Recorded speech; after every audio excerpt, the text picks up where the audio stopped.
Sige, laban na.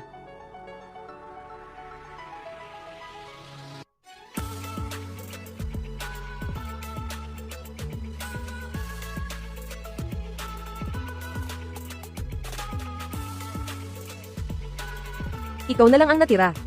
Ano, magsabi ka, paano mo gustong mamatay? Lalaban ako hanggang kamatayan.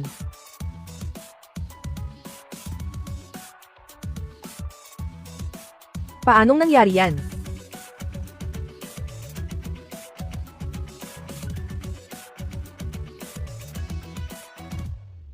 Tapos na ang trabaho.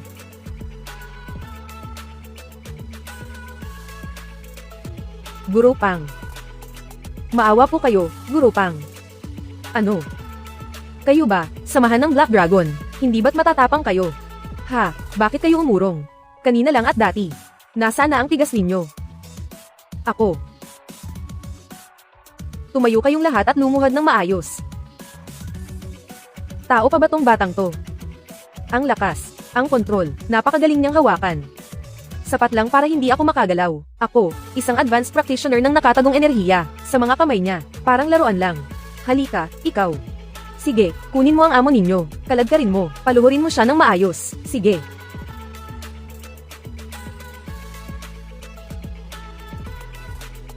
Sabi nga ng kasabihan. Sa mundo ng kalye, maaga o huli, babayaran mo.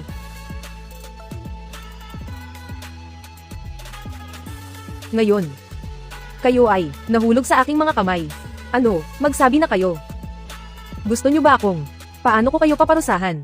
Maawa po kayo, Guro Pang. Hindi na po namin uulitin. Anong guro ang tinatawag ninyo? Tawagin ninyo akong guro. Opo, opo, opo, Guro Pang, Guro Pang. Mula ngayon, ako ang magiging guro ninyo. Ng tamang pag-uugali. Opo, opo, opo, opo, Guro Pang. Kayo po ay may malawak na pangunawa, ituring nyo na lang po kami na parang utot, pakawalan nyo na po kami, mula ngayon. Ano man po ang ipagawa ninyo. Isang tawag lamang po. Kami po, ang samahan ng Black Dragon, handang lamusong sa apoy at tubig, hindi po kami aatras. Napakadelikado ng taong ito, hindi talaga siya tao, huwag na huwag siyang galitin. Tama nga. Sige po, susundin namin ang utos ninyo, ipagpaliban na muna. Ang totoo, doon sa kabila, naghihintay pa sila sa akin para sa ihaw. Wala talaga akong oras. Para asikasuhin kayo. Opo, opo, pero ang usapin sa samahan ng Black Dragon na ito. Hindi ko yan makakalimutan. Sa ibang araw, kapag nagkaroon na ako ng oras, babayaran ninyo ako. Opo, Guro Pang.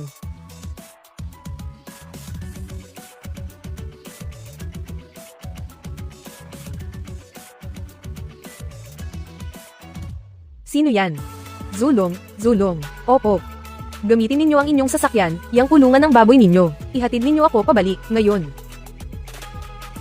Kayo. Lahat kayo, manatili ng matapat, lumuhad kayo hanggang umaga, walang sino man ang pwedeng tumakas. Kapag nalaman ko, babasagin ko ang mga binti niya. Ang sinasabi ko, ginagawa ko, naiintindihan po, opo, opo.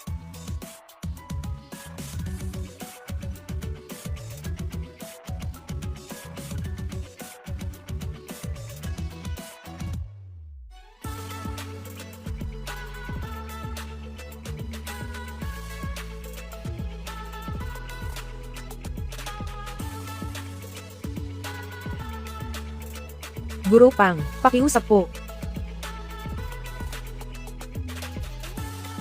Kuya Pang. Parang may mali. Yung amo ng samahan ng Black Dragon, bakit ganyan siya kay Pang? Sobrang galang, ano bang nangyayari? Ay naku, dinala nila ako sa labas ng bayan. Naantala lang tuloy ako, tapos na ba ang mga inihaw na tupa? Oo, kuya, ayos na, lahat po, ayos na. Upo ka po, kuya. Ay, tama pala, nasaan po ang amo? Amo. Ay, bakit po, kuya, ha? Amo. Para sa kanya, bayaran na ang bill bago kami umalis. Ha, ano? Ay, dapat nga, magkano po ang bill sa mesa na yan, amo? 168 piso po, sa kabuuan. Heto po. Tanggapin niyo po. Sa inyo na po. Ay, yung matitirang pera po, huwag na po kayong magsukli, ibigay niyo po kay Guro Pang. Mag-iho pa po kayo ng ilang tusok. Ay, oo po, sige po, ay, tama na.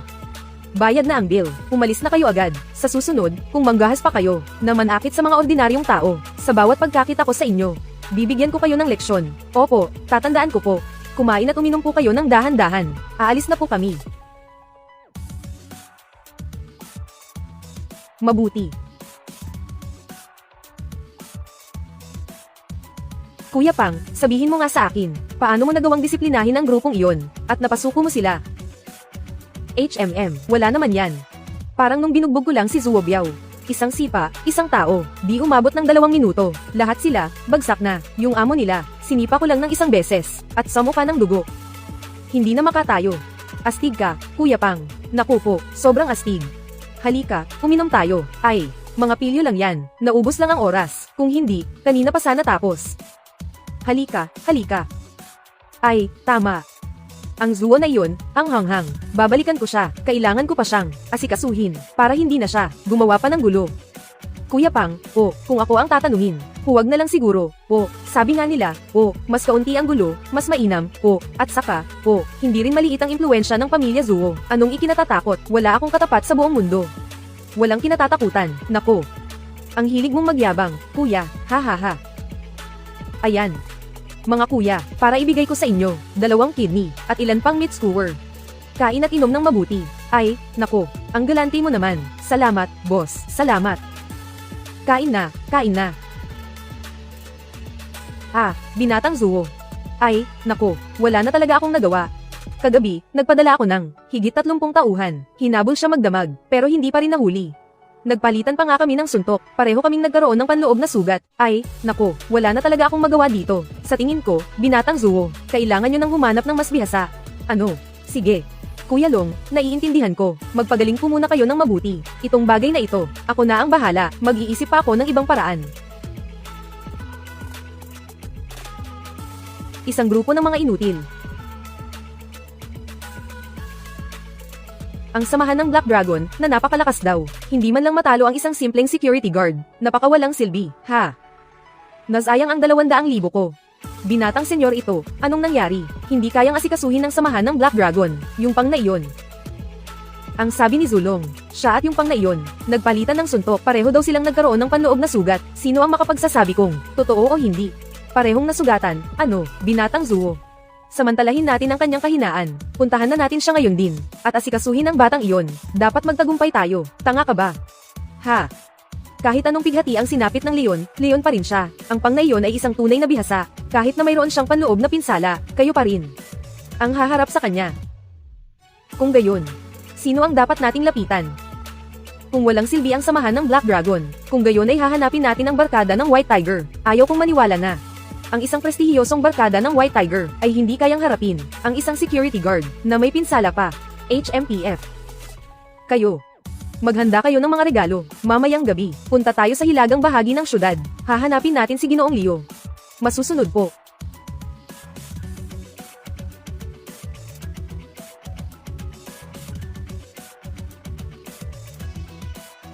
Ha. Naku po, ang nakababata niyong alagad, si Zuo Biao, ay nagbibigay galang kay Ginoong Leo.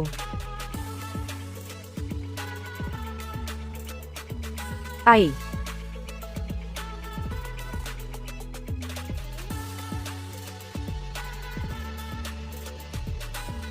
Naku po, Ginoong Leo, matagal na rin po tayong hindi nagkita. Naway lumago pa ang inyong negosyo, at kumita kayo ng ginto araw-araw. Napakabait mo, Zuo Biao. Narinig ko na ikaw ay isang regular na customer dito sa bar. Salamat sa iyong suporta. Ay naku po, nararapat lamang po iyon. Nga pala, Ginoong Zuo, anong pakay mo sa paghahanap sa akin, si Leo? Ay, Ginoong Leo, nais kong hilingin ang tulong ng inyong barkada ng White Tiger para turuan ng leksyon ng isang tao. Bakit? Mayroon bang isang taong hindi kayang harapin ng pamilyang Zuo, isa sa 4 na dakilang pamilya, talaga? Ay naku. Hindi naman po sa hindi kaya ng pamilyang Zuo, o hindi po ba? Ayaw ko lang po, ipaalam sa aking matandang ama, gusto ko po itong ayusin ng palihim. Ah, ganoon pala, sino siya? Isang security guard sa kumpanyang Daikang. Isang security guard. Hindi mo kayang harapin ang isang security guard. Ang mga tao mo ba ay walang silbi. Ha ha ha. Ay nako, Ginoong Leo, hindi mo po alam. Iyang batang iyan, bagamat isang security guard lamang, isa siyang tunay na eksperto. Maging si Zulong ng samahan ng Black Dragon ay halos nakipaglaban sa kanya ng tabla. Pareho silang nagtamo ng panloob na pinsala. Oh. Si Zulong ay isang master ng Dark Force sa rurok niya. Kaya niyang makipaglaban sa kanya ng tabla. Mukhang ang security guard na ito ay talagang hindi basta-basta. Sige, sabihin mo. Ano ang gusto mong mangyari sa kanya? Hanggang saan po ang gusto ninyong gawin? Baliin ang isang binti, sapat na.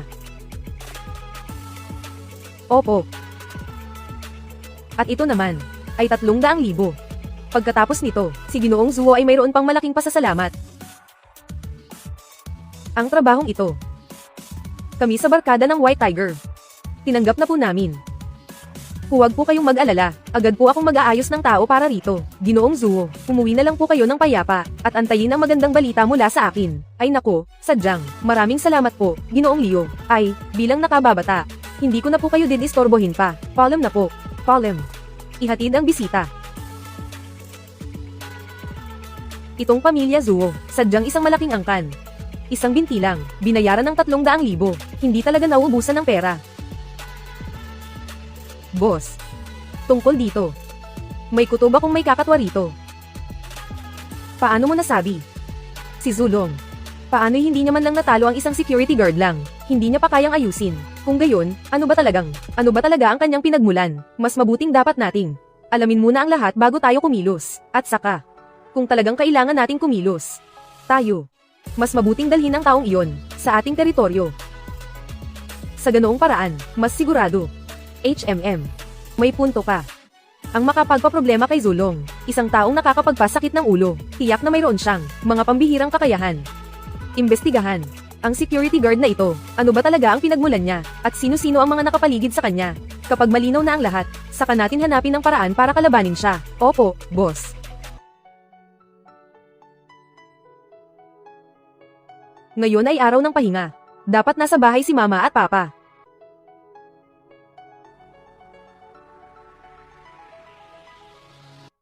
Sino yan? Ay, binata, sino ang hinahanap mo? Ina.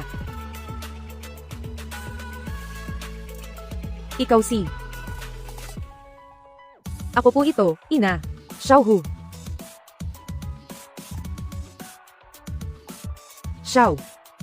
Xiaohu. Ikaw si Xiaohu. Ikaw ang aking Xiaohu. Ikaw. Sa wakas, nakabalik ka na. Ina. 19 na taon na po ang nakalipas. Nakilala niyo pa po ako, ina. Oo, kilala kita.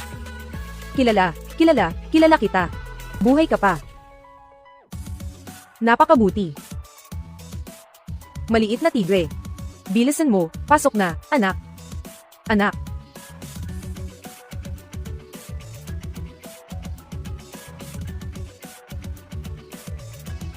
Anak ko.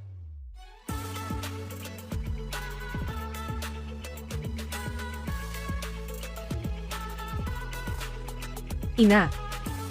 Nang umalis po ako, hindi po ba ako nag-iwan sa inyo ng isang sulat? Bakit po ninyo naisip na ako'y patay na? May sulat nga. Hindi namin alam kung sino ang sumulat, isiniksik lang sa siwang ng pinto. Ang sulat na iyon, na hindi alam ang pinagmulan, paano ko at ng tatay mo, paniwalaan iyon. Nitong mga nakaraang taon, ako at ang tatay mo, ay nagtanong-tanong sa lahat ng dako, pero wala kaming balita tungkol sa iyo. Naisip namin. Ina. Kasalanan ko po. Pinag-alala ko po kayo. Anak. Nitong mga taon na ito, saan ka ba nagpunta? Sabihin mo sa inay. Iyan po ay mahabang kwento. Noon po, dinala po ako ng aking guro sa bundok Kunlun para maglinang ng siming. Mabuti at nakauwi ka na. Ay, teka po, ina.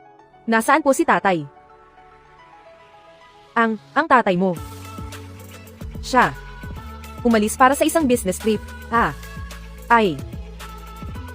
Paano naman po ang kapatid kong si Chen? Siya, ngayon ay nasa Bianda University na, nag-aaral.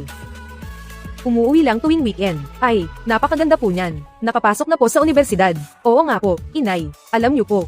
Hindi niyo po siguro alam. Ilang araw po ang nakaraan. Bumalik po ako rito ng isang beses. Kumatok po ako. Akala pa po niya ay manloloko ako. Ayaw po akong pagbuksan ng pinto. Ang babaeng yan. Pero, hindi ko naman talaga siya masisisi sa nangyari. Dahil, hindi ko pa po kailanman na ikukwento sa kanya ito. Naku. Ay, oo nga pala. Anak, saan ka ba ngayon? Nakatira. Pagka-uwi ko po, naghanap po agad ako ng trabaho. Security guard po ako sa kumpanyang Daikang. Nakatira po ako sa dormitoryo ng kumpanya. Dormitoryo. Naku. Tingnan mo. Anak, nandito lang ako. Nakikipag-usap sa iyo. Ngayon, aayusin ko na ang kwarto mo. Ay, ina. Huwag na po kayong mag-abala. Ay, maupo muna po kayo at magpahinga. Ako na po ang bahala doon.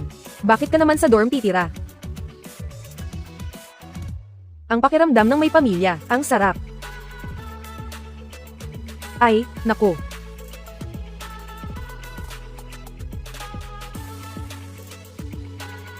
Hello, Kuya Pang. Nasaan ka na po? Saan pa ba ako?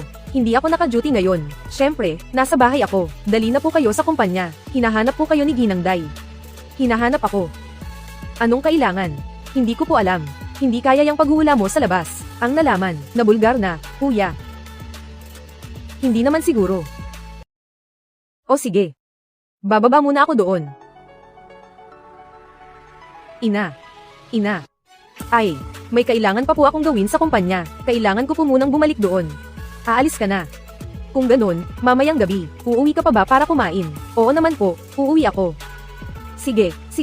Mag-ingat ka sa daan, anak. Aalis na po ako, ina. Ay, sige.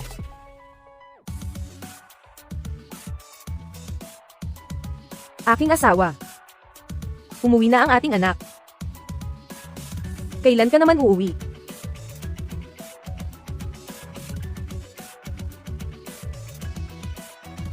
Ginang Day. Hinahanap niyo po ako. Pasok. Umupo ka. Ano pong kailangan? Hindi ka ba napakagaling? Hulaan mo na lang, pangguro. Nako, delikado. Totoo nga, nabulgar na. Sa kumpanya. Kumusta naman ang trabaho? Nakaayon ka pa ba? Ayos lang po. Basta po, araw-araw, kain, tulog, kain. Isang araw na walang ginagawa, tambay lang. Anong ugali yan? Ang pagiging security guard ay isang marangal na trabaho. Para kang nagsasalita na, parang walang direksyon. Ay, hindi po. Ako po ay sa trabaho, masipag at profesional. Masinsinan, maingat, sa bawat sandali, binabantayan ko po ang kumpanya, kaligtasan ng sarili at ari-arian. Sige na, huwag na nating pag-usapan yan, nabalitaan ko. Marunong kang manghula. At medyo tumpak pa, totoo ba yan? Simis. Pawang simis lang po yan. Ako. Talagang wala po akong ginagawang anumang. Para kumita ng extra sa likod ng kumpanya, ang katapatan ko po sa kumpanya ay saksi ang langit at lupa. Bibigyan kita ng isa pang pagkakataon. Medyo lang po. Kumbaga, may kaunting alam lang po. Sadyang. Kaunting alam lang po.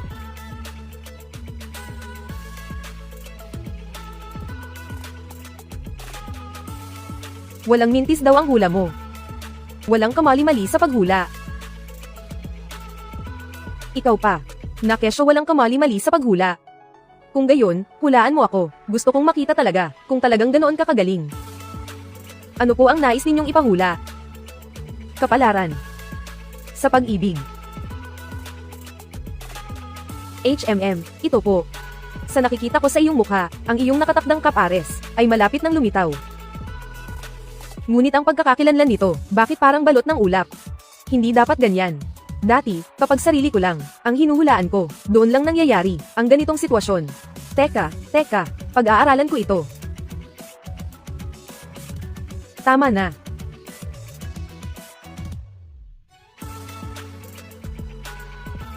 May seryoso akong dahilan kung bakit kita pinapunta rito, ha? Ginangday, ano po yun? Mayroon ang kumpanya na isang mahigit 7 milyong bayarin sa kalakal, 3 taon na, hindi pa rin namin ito nakukolekta. Gusto ko lang ipahula sa iyo, kung ang perang ito ay makukuha pa ba namin o hindi na. Ginangday, ang pagkukolekta po ng utang na ito ay hindi na kailangang hulaan.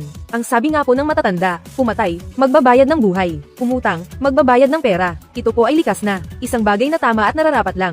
Kung hindi po makolekta ni Mang Juan, ipapadala nyo lang po si Mang Pedro para kunin. Balang araw po, makokolekta rin yan. Hindi na po kailangang hulaan ito. Ang dali mong sabihin, kung kasing simple nga lang ng sinasabi mo, matagal na sanang nakuha ng kumpanya, ang perang yan. Ang mga binti ng Business Department Manager ay napakapayat na sa kakatakbo. Hanggang ngayon, hindi pa rin nila nakukolekta. Ang pondo ng kumpanya ay medyo gipit din. Ang mahigit 7 milyong ito, hindi rin ito maliit na halaga. Sabihin mo, ito, na laging nasa kamay ng iba. Ano bang nangyayari dito? Ay naku. Anong klaseng establishmento ito? Ang tindi naman ng pagiging manloloko nila. Ang dami nilang utang sa atin. Hindi pa nababayaran. Bakit pa tayo makikipag-ugnayan sa kanila? Kaya umabot sa ganoong kalaking utang. Ito ang pribadong ospital ng pamilya Zuo. Luma na ang mga utang na ito. Simula nang si Xiaozu, nakipag-ugnayan sa kumpanya, wala na kaming transaksyon sa negosyo sa kanila, kaya itong utang na ito, mas mahirap na singilin. Gusto ko lang na ikaw po, tulungan akong maghula, itong pera, kung kailan at kung makukuha pa ito. Kaya po. Nahulaan mo. Hindi po. Ang ibig ko pong sabihin, itong pera, kaya ko pong ipabalik sa inyo. Hindi po sa paghula. Kaya mo. Basta po ang ospital na ito ay may pondo sa kanilang mga account, makukuha ko po yan, sigurado. Ang ganitong bagay, para sa akin, madali lang po yan, hawak ko na sa palad. Ibigay niyo po sa akin ang mga resibo, at ang account number ng pinansyal. Pupunta na po ako ngayon, bago po dumilim. Sigurado pong papabalikin ko sa kanila, ang pera. Makinig po kayo ng mabuti. Sa mundong ito, ang sino mang umutang sa akin at hindi magbayad, ay hindi pa isinisilang. Sige. Kung kaya mo talagang, kuning muli ang halagang ito, bibigyan ka ng kumpanya ng 10,000 yuan na personal na bonus. Totoo po ba yan? May karagdagang bonus pa.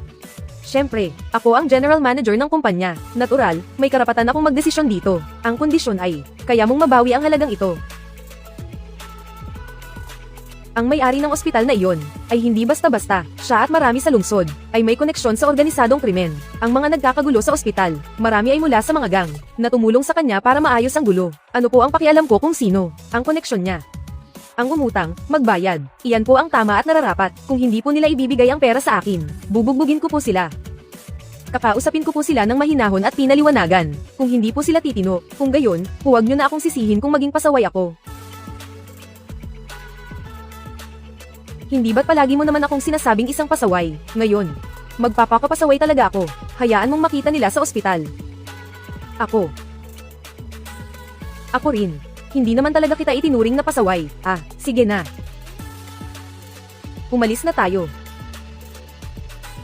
Ay, teka nga pala, tandaan mong ipadala ang mga resibo sa aking telepono. Baka sakali, itong pasaway ay may silbi rin pala sa pagiging pasaway.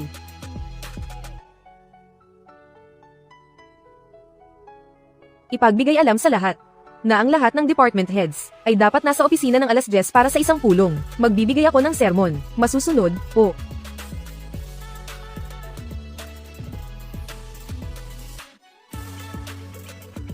Aba, G. Bye.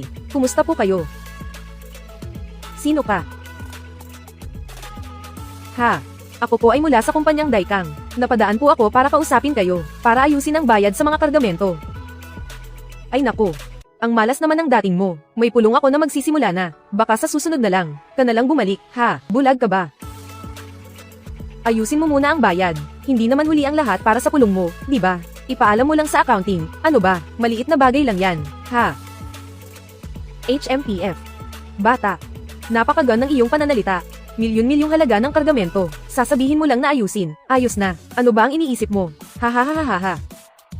Sa tingin ko, ikaw, kung saan ka man nanggaling, doon ka na lang bumalik. Bata.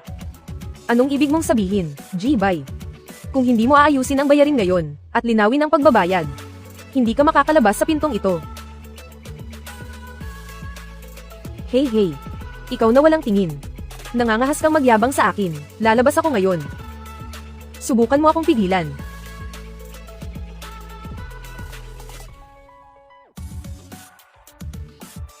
Ikaw na hamak na gwardiya, nang ahas kang saktan ako. Kung hindi kita papatayin ngayon, hindi na ako magngangalang bay. May tao dyan. May nanggugulo sa opisina.